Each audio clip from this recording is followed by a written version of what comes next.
Em um embate fictício, a noite prometia ser intensa. O Brasil inteiro estava ligado na TV para acompanhar um debate que ninguém imaginava que aconteceria, mas que estava prestes a se tornar um dos momentos mais polêmicos do ano. De um lado, Nicolas Ferreira, o jovem deputado que conquistou milhões de seguidores com seu discurso direto, conservador e sem medo de enfrentar tabus políticos. Do outro, Fernanda Montenegro, um ícone da cultura nacional, respeitada por décadas no teatro, na TV e no cinema, e uma voz forte das pautas progressistas. O programa de entrevistas havia anunciado o debate como um diálogo sobre o futuro do Brasil, mas todos sabiam que a intenção era muito mais do que isso. A mídia preparou o palco para que Fernanda Montenegro representasse a visão da elite intelectual e cultural brasileira, enquanto Nicolas Ferreira simbolizava o pensamento conservador e o novo movimento de direita que crescia no país. Nos bastidores, a equipe do programa apostava que Nicolas sairia encurralado. Afinal, ele enfrentaria uma lenda viva da dramaturgia, alguém que sabia usar as palavras com maestria e que tinha décadas de experiência discursiva. Mas o que ninguém esperava era que Nicolas estivesse mais do que pronto para o embate. O cenário estava montado, o estúdio estava lotado. A plateia era uma mistura de jovens progressistas que admiravam Fernanda Montenegro e apoiadores conservadores que acompanhavam Nicolas Ferreira. O programa tinha um formato tradicional, com uma bancada elegante e câmeras posicionadas para capturar cada reação, cada olhar e cada resposta afiada. O apresentador entrou no palco com um sorriso ensaiado. Senhoras e senhores, boa noite. Hoje teremos um debate que promete mexer com o Brasil. 2 convidados de peso, 2 visões de mundo distintas e um único objetivo: discutir os rumos do país e suas ideologias. De um lado, a grande dama da dramaturgia brasileira, Fernanda Montenegro. A plateia aplaudiu fortemente, enquanto a atriz entrou no palco com sua presença marcante. Vestindo um blazer elegante, sua expressão era calma, mas seus olhos denunciavam que estava preparada para o embate. O apresentador esperou o barulho diminuir antes de continuar. E do outro lado, ele, o deputado mais votado do Brasil, um dos nomes mais influentes da nova direita, Nicolas Ferreira. O público reagiu com uma mistura de aplausos entusiasmados e algumas vaias isoladas, mostrando que o debate estava polarizado antes mesmo de começar. Nicolas entrou com uma postura tranquila, vestindo um terno escuro e exibindo um leve sorriso no rosto, demonstrando confiança. Ele cumprimentou Fernanda Montenegro com um aperto de mão respeitoso, mas firme. O clima era cortês, mas carregado de tensão. O apresentador fez a primeira pergunta. Hoje, o Brasil está dividido entre diferentes visões de mundo. De um lado, temos os que acreditam que valores tradicionais devem ser preservados. Do outro, há aqueles que defendem que o país deve avançar com pautas progressistas. Fernanda Montenegro, como a senhora enxerga esse embate ideológico? Fernanda ajeitou-se na cadeira e respondeu com firmeza. O Brasil sempre foi um país plural. Mas o que me preocupa é ver uma onda de retrocesso disfarçada de tradição. A cultura, a arte e os direitos sociais foram conquistados com muito esforço. E vejo com apreensão discursos que tentam negar esse avanço. A política não pode ser guiada por dogmas, por moralismos ultrapassados. Precisamos caminhar para frente e não para trás. A plateia aplaudiu, incentivada pela produção. O apresentador, satisfeito com a resposta inicial, virou-se para Nicolas Ferreira. Deputado, sua visão sobre isso? Nicolas pegou o microfone com calma. Esperou os aplausos cessarem e respondeu sem hesitação. Fernanda, eu respeito sua história e sua importância para o Brasil, mas discordo de você. O que chamam de retrocesso nada mais é do que o desejo da maioria do povo brasileiro de preservar valores que sempre foram a base da nossa sociedade. A cultura não pode ser usada como arma para destruir esses valores. Quando defendemos família, liberdade e respeito à fé, não estamos atacando ninguém. Estamos apenas reafirmando aquilo que o povo acredita. A plateia ficou dividida. Alguns aplaudiram com entusiasmo, enquanto outros murmuravam. O embate estava apenas começando. Fernanda Montenegro estreitou os olhos, percebendo que Nicolas não estava ali para recuar. Ela ajeitou-se na cadeira e rebateu com classe.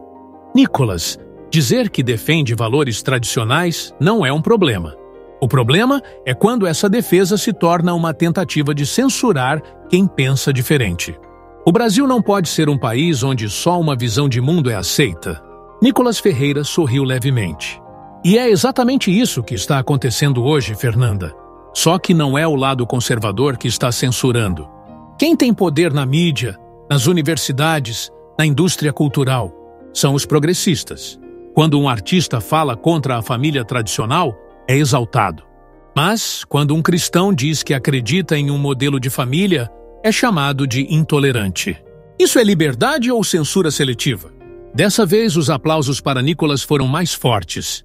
Fernanda Montenegro percebeu que o debate tomava um rumo perigoso para seu lado. Nicolas não estava apenas se defendendo, estava atacando as contradições da elite progressista.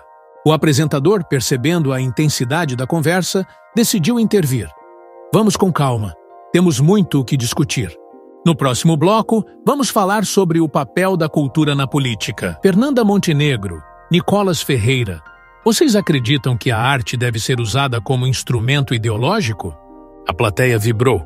O debate estava só começando, e Nicolas Ferreira já mostrava que estava pronto para vencer esse embate ao vivo. O debate retornava do intervalo com a tensão no ar. O apresentador, tentando manter o tom de imparcialidade, retomou a conversa com uma pergunta que prometia acirrar ainda mais os ânimos. Fernanda Montenegro, a arte e a cultura sempre tiveram um papel social importante. Mas nos últimos anos, há uma crítica crescente de que o setor cultural se tornou excessivamente ideológico. A senhora acredita que a arte deve ter um viés político? Fernanda Montenegro ajeitou-se na cadeira e respondeu com firmeza. A arte sempre foi um reflexo da sociedade e, naturalmente, ela dialoga com a política. Grandes movimentos culturais da história serviram para contestar regimes autoritários e questionar injustiças. Quem teme a arte politizada geralmente são aqueles que não querem que certas verdades sejam ditas. A plateia reagiu com fortes aplausos. O apresentador virou-se para Nicolas Ferreira. Deputado, sua visão sobre isso? Nicolas pegou o microfone com calma e respondeu com serenidade, mas com firmeza. Eu concordo que a arte pode provocar reflexões. Mas a questão é, por que a política na cultura só pende para um lado? Se um artista usa sua obra para atacar a família tradicional, para ridicularizar valores cristãos, ele é exaltado pela mídia. Mas, se um outro artista defende valores conservadores, é censurado e chamado de reacionário. Isso não é liberdade. Isso é militância disfarçada de cultura. A plateia ficou dividida. Alguns aplaudiram Nicolas, outros murmuraram. Fernanda Montenegro manteve a compostura e rebateu. O problema, Nicolas, é que essa ideia de que há uma censura contra conservadores não é real. O que acontece é que certos discursos não têm mais espaço porque a sociedade evoluiu. Antigamente, muitos consideravam normal excluir minorias, impedir avanços sociais. O que chamam de militância hoje é, na verdade, a busca por justiça. Nicolas Ferreira sorriu e inclinou-se para a frente. Fernanda, então me diga, por que só um lado pode definir o que é evolução? Por que a voz do povo cristão, conservador, tradicional, precisa ser silenciada em nome desse suposto progresso? Se a sociedade está tão evoluída, por que a esquerda tem tanto medo do debate? Aplausos mais intensos ecoaram pelo estúdio. O apresentador, sentindo que a discussão estava ficando ainda mais quente, interveio. Então, podemos dizer que há uma guerra cultural no Brasil? Nicolas respondeu prontamente. Não apenas uma guerra cultural, mas um domínio completo das estruturas de poder pela esquerda. O teatro, o cinema, a TV, as universidades, todos esses espaços foram tomados por um pensamento único. E se alguém ousa discordar, é cancelado. O que estamos vendo hoje não é liberdade. É um controle ideológico disfarçado de cultura. A plateia reagiu novamente, parte aplaudindo, parte vaiando. Fernanda Montenegro respirou fundo antes de responder. Nicolas, quando você fala em controle ideológico, está ignorando que a cultura precisa ser livre. O que acontece é que certas ideias foram superadas e a sociedade rejeita discursos retrógrados. O mundo mudou. Nicolas, sem hesitar, rebateu. O mundo mudou ou foi forçado a mudar? E mais, quem decidiu quais ideias foram superadas? Foi o povo ou foi uma elite que controla os meios de comunicação e impõe suas narrativas? Dessa vez, a reação da plateia foi ainda mais forte. O apresentador percebeu que era hora de acalmar os ânimos.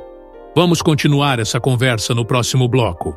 O debate está pegando fogo e ainda temos muito o que discutir sobre o futuro do Brasil. A câmera fez um take final em Nicolas e Fernanda Montenegro. O embate estava apenas começando, mas já estava claro que Nicolas não iria recuar. O programa voltou do intervalo com a mesma intensidade. O apresentador, percebendo que o embate estava cada vez mais acalorado, fez a próxima pergunta. Nicolas Ferreira, muitas pessoas dizem que a cultura não deve ser neutra, pois reflete a realidade da sociedade. Mas há também quem critique o que chamam de uso político da arte. Você acredita que existe uma agenda na cultura brasileira? Nicolas não hesitou. Com certeza. O que acontece hoje no Brasil é o uso da cultura como ferramenta política. O problema não é a arte ter um papel social, mas sim quando ela se torna um veículo de militância para apenas um lado. No teatro, no cinema, na televisão, sempre vemos os mesmos discursos sendo empurrados para o público, enquanto ideias conservadoras são ridicularizadas ou simplesmente censuradas. Isso não é diversidade cultural, isso é doutrinação. Parte da plateia aplaudiu com entusiasmo, enquanto outra parte ficou em silêncio. Fernanda Montenegro, mantendo a postura elegante, respondeu: Nicolas, o que você chama de doutrinação é apenas a expressão natural da sociedade em transformação.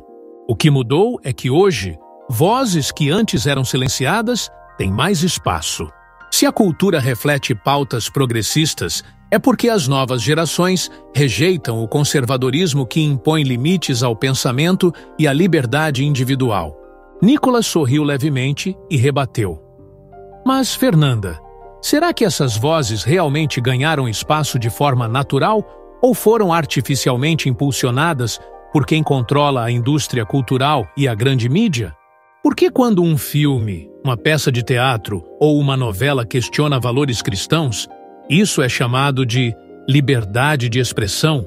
Mas, se um artista defende a família tradicional, imediatamente é taxado como retrógrado e ultrapassado? Isso é liberdade ou um monopólio ideológico? A plateia reagiu novamente, dividida entre aplausos e murmúrios.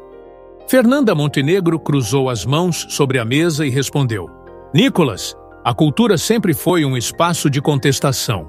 A arte desafia, provoca, questiona o que está posto. Se ideias conservadoras são criticadas, talvez seja porque não dialogam mais com os tempos atuais.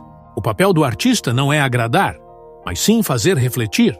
Nicolas, sem perder o tom sereno, respondeu: Eu concordo que a arte provoca. Mas se ela provoca apenas um lado, então ela deixou de ser arte e se tornou propaganda. O que estamos vendo hoje não é contestação, é imposição de uma única visão de mundo. O público é forçado a aceitar um discurso pronto, e quem pensa diferente é ridicularizado. Isso não é evolução, isso é censura seletiva. A reação do público foi imediata. Alguns gritaram em apoio, outros se mostraram incomodados. O apresentador interveio para tentar manter o equilíbrio no debate. Então, estamos diante de um impasse. De um lado, a arte como contestação. Do outro, a ideia de que há um direcionamento ideológico dentro da cultura. A pergunta é: quem decide quais ideias devem ser aceitas e quais devem ser combatidas? Nicolas respondeu sem hesitação: quem deveria decidir é o público.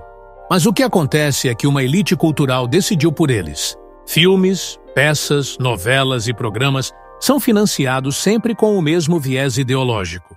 Não há espaço para visões conservadoras, e quando há, são tratadas de forma caricata, como se fossem algo ultrapassado. Isso é respeito à diversidade ou é apenas uma tentativa de moldar o pensamento da sociedade? Aplausos tomaram conta do estúdio.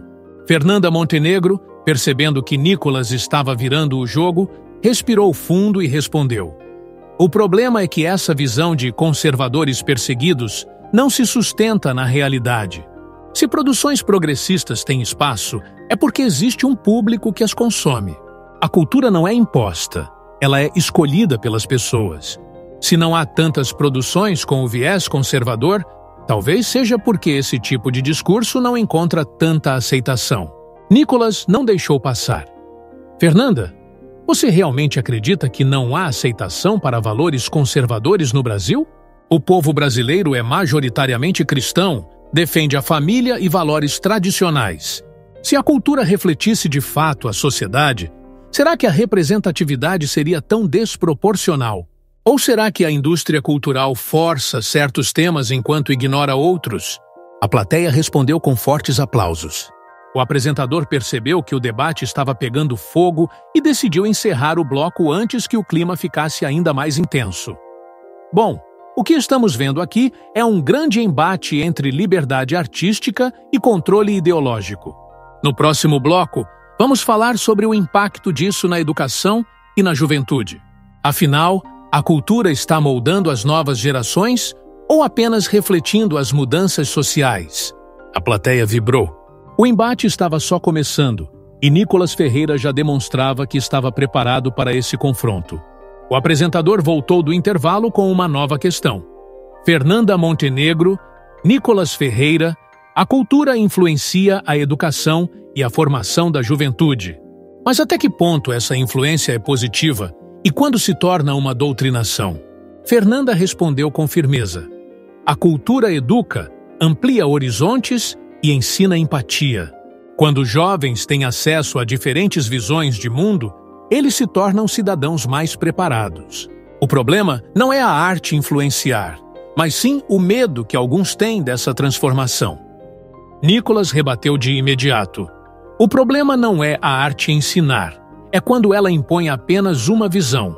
Hoje, nas escolas e universidades, há um monopólio ideológico, onde o jovem não pode sequer questionar certos temas sem ser taxado como intolerante. Isso não é educação, é doutrinação." A plateia reagiu fortemente, dividida entre aplausos e protestos. O apresentador interveio: "Então a questão é: existe um limite entre cultura e ideologia?" Nicolas concluiu: "O limite deveria ser o direito de cada um pensar por si mesmo. Mas isso não está acontecendo. Quem controla a cultura quer controlar a mente das pessoas." O apresentador percebeu que o debate havia atingido seu ponto máximo. Antes de encerrar, fez a pergunta final: "Nicolas, Fernanda, qual é o futuro do Brasil nesse embate entre cultura e política?" Fernanda Montenegro respirou fundo e respondeu: "O futuro pertence ao diálogo. Precisamos de um país onde a arte e a cultura possam questionar e transformar, sem medo de censura ou perseguição. A evolução é inevitável e cabe a cada um aceitar isso." Nicolas Ferreira, com um olhar firme, rebateu: "O futuro do Brasil será decidido pelo povo, não por uma elite que quer impor seu pensamento. A verdadeira liberdade é aquela em que todas as vozes podem ser ouvidas, e não apenas aquelas que seguem a cartilha progressista." A plateia reagiu com aplausos e vaias, mostrando a polarização do momento. O apresentador sorriu, encerrando o programa. O debate continua nas ruas, nas redes e na casa de cada brasileiro. O que você pensa sobre isso?